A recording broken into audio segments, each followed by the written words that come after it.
The one and only Taylor Swift continues to redefine pop stardom and business prowess across the music industry. Her newly announced album, Life of a Showgirl, is already generating, of course, no surprise, major buzz. Join us now to break down what this means for her legacy, her sound, and her next era. We are joined now by Brian West, Taylor Swift reporter for USA Today. Brian, thanks for being here. Thanks, JD. So, what do we know so far about Life of a Showgirl? Whether you are a longtime Taylor Swift fan or maybe only have a casual familiarity with her music catalog.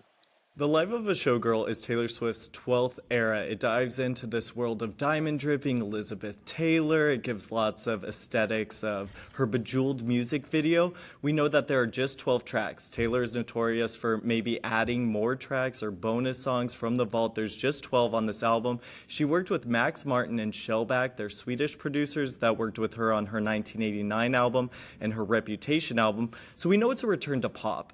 Travis Kelce said on the New Heights podcast, it is filled with banger after banger. Sabrina Carpenter is a collaborator on it, so a lot of fans are anticipating this album out October 3rd. Was this album announced on that Kelsey podcast, by the way? It was announced on August 13th on the New Heights podcast. They were on a break and they came out of their break just for this special show. It was 2 hours. What's really fascinating and what Swifties love is that this podcast gave you a lens of Taylor for 2 hours. We've never seen that kind of access. She seemed very comfortable. She broke the news along with Travis. It seems like her new era, the Showgirl era, is them together. You could tell that he was very excited to tell Jason about it. And I have been listening to that podcast over and over, and I feel like some of the things he's saying are almost like maybe song lyrics or Easter eggs, almost like he's in on the joke as well. Okay, so speaking of Easter eggs, I saw more than a few fan theories about what could be next for Taylor Swift, including some speculation of performances at Super Bowl 60. What are your expectations, or at least anything else from that Easter egg component you caught from that podcast with the Kelsey brothers?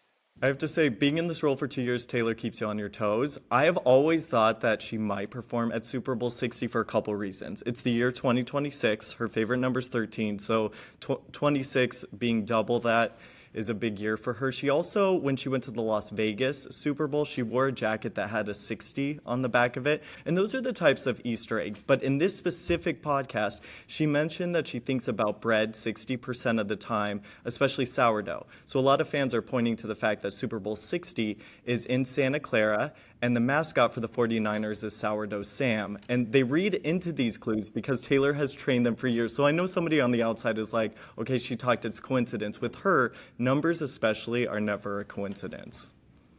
No, I wouldn't. No, I'm not. I totally get that. It's like, if you're a fan of the Marvel Cinematic Universe, the MCU, you watch a movie from the Russo brothers or something, and like you're pointing at the screen frantically, and someone else might think you're out of your mind. But you're like, no, no, no, trust me, that's there for a reason.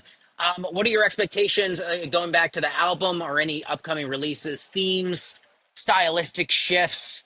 What would be your expectations or things you most want to hear coming up? I I think this is going to be, in some semblance, a love album. I do see the song Opalite being a nod to Travis Kelce and their love story, only because his birthstone is opal. She also announced the release of it on his birthday week.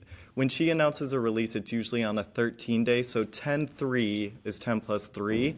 So she found the Friday that was right near his birthday, so I wouldn't be surprised if that's about him. I also thought the title to track 4 was interesting, Father Figure. It reminds me of George Michael. He wrote a song in 1987 in that same vein, so I wouldn't be surprised if there's similar themes there. But I think this is going to be just as much of a love album as it is maybe talking about some of the controversies. She, on the New Heights podcast, had mentioned her masters and what it was like for her to finally buy those back from Shamrock Capital. So maybe she has something that has to do with that.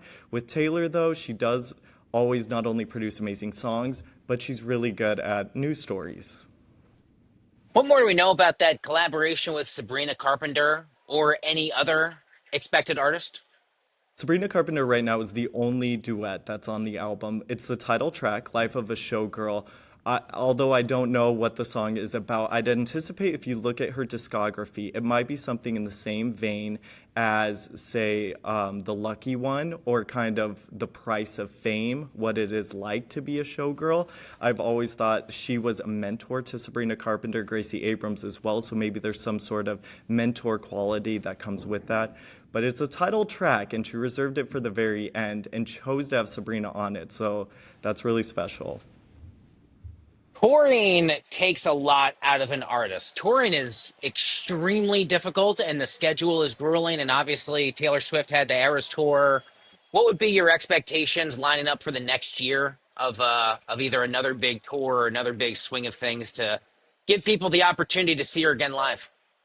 I'm curious on what she's going to do just because the Eras Tour was so huge. It was record shattering. It would almost be a comparison. So Taylor never does the same thing twice. I would be interested to see if she took this album with 12 tracks on a global tour, if maybe she would wait until her 13th album and use both albums.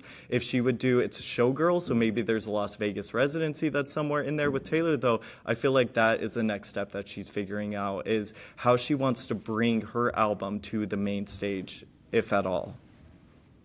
What's your favorite part about the, if you don't mind me saying, rather unique gig and beat that you get to focus on for USA Today? I think it's the firestorm that comes with Taylor Swift. So Monday morning, when she made the announcement, the possible announcement that she was going to be entering her next era, I had no idea that that was coming, and my world just lights on fire from Monday until Thursday. There were two all-nighters. It's really fun to follow the entire trajectory of Taylor's announcements.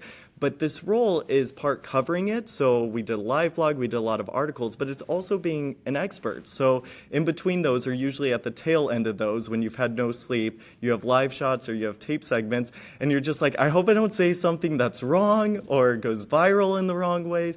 But that's what's been the most refreshing about this job.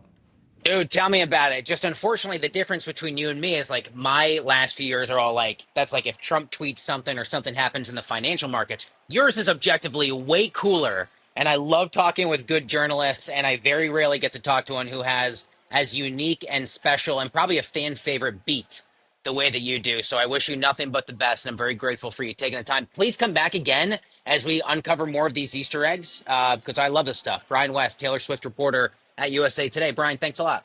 Thanks, JD.